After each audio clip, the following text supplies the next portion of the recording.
Hi, my name is Brad Gilley and welcome to my shop. For today's project, we're going to have fun with push sticks.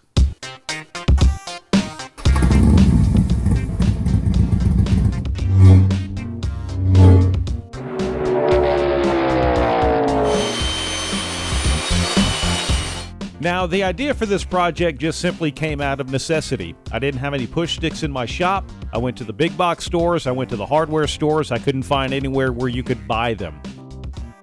Now, what I did is I went to my computer, did a Google image search for some of the designs that I wanted to make, and then imported them into a Word document, positioned them on the page about as big as I could, and printed them out on an 8.5 by 11 sheet of paper. After that, I went out to my shop and I actually traced the design of the push stick that I wanted to make around each image and cut it all out.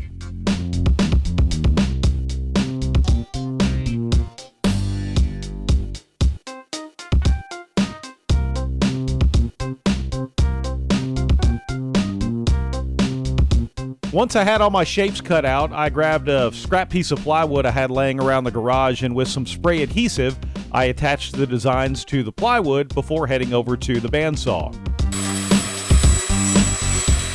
When I cut these out on the bandsaw, I first did a rough cut just to detach the pieces from the piece of wood, and then I actually went pretty detailed right along the edges of my patterns.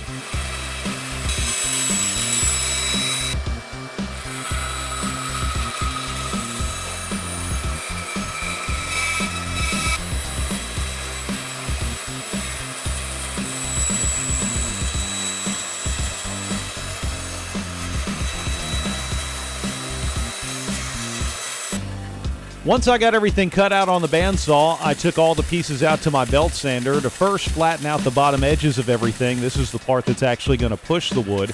And then I used my disc sander to round out any corners that I wanted to and get rid of any bandsaw marks that I needed to.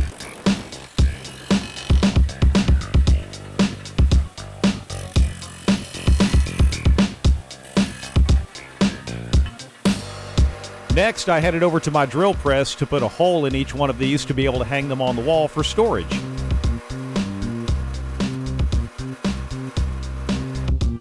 For my Jimmy DiResta inspired push stick, I used a hole saw bit on my drill press to first cut out the finger holes. And here I am cutting the front of it first, and then I'll flip the piece over and cut the back out. That was to avoid tear out. I probably would have been better off using a paddle bit because I had to keep stopping to clean out the scrap in the hole saw bit. After that, I just took a regular drill bit and drilled holes into each letter of the stencil. That way I could feed the blade through on my scroll saw to be able to cut those out individually. I got this scroll saw at a garage sale about 2.5, 3 years ago, and I had never used it until now. One thing I didn't realize was just how much this thing was going to vibrate and start working its way backwards on my workbench, so next time I use it, I'll have to figure out a better way to secure it. I also had to buy a fresh set of blades because I started with the original blade from when I bought it, and it broke pretty quick, but the tool did the job for sure.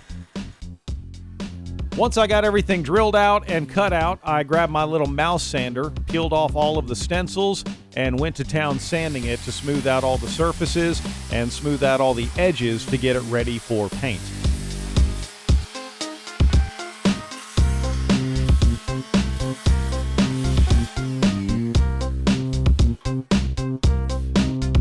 Once I got everything sanded, it was time to lay a coat of primer on each piece. For that, I took it out to my Texas Heated Super Downdraft High-Tech paint booth.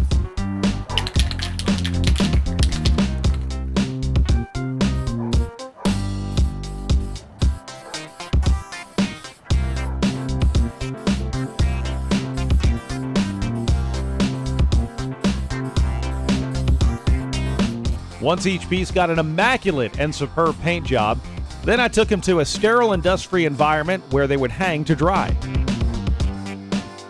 While the pieces were drying, it was back to the workbench where I took more printouts of the designs and cut around them. This time, as you can see, I'm cutting right around the edge of each one.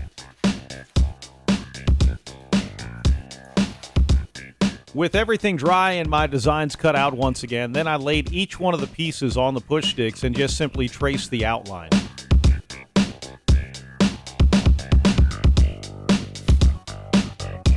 With all the outlines drawn in, I took this little set of craft paints to start working on the detail on each one of the push sticks. Now, one thing I found out pretty quickly, with all of these little tubs attached to each other, it kind of makes for a messy job. You can see how quick I got paint on my fingers. So what I did was I just simply took a set of scissors and I cut each one of those little tubs away from each other and started working on tracing over the outline of each one of the designs.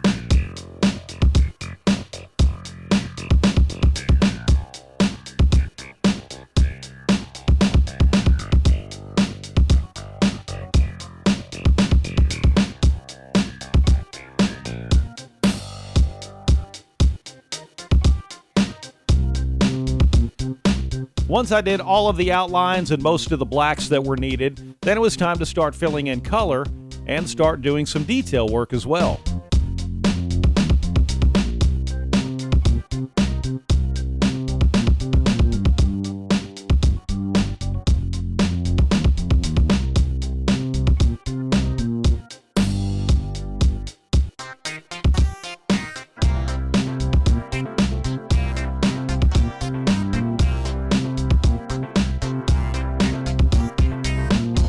Okay, I'll fully admit I'm not a great artist. I just basically did this freehand off of the pictures in front of me, and I think I actually did a fairly decent job of doing it, especially with some cheap craft paints and some really cheap brushes. But it was a fun project nonetheless.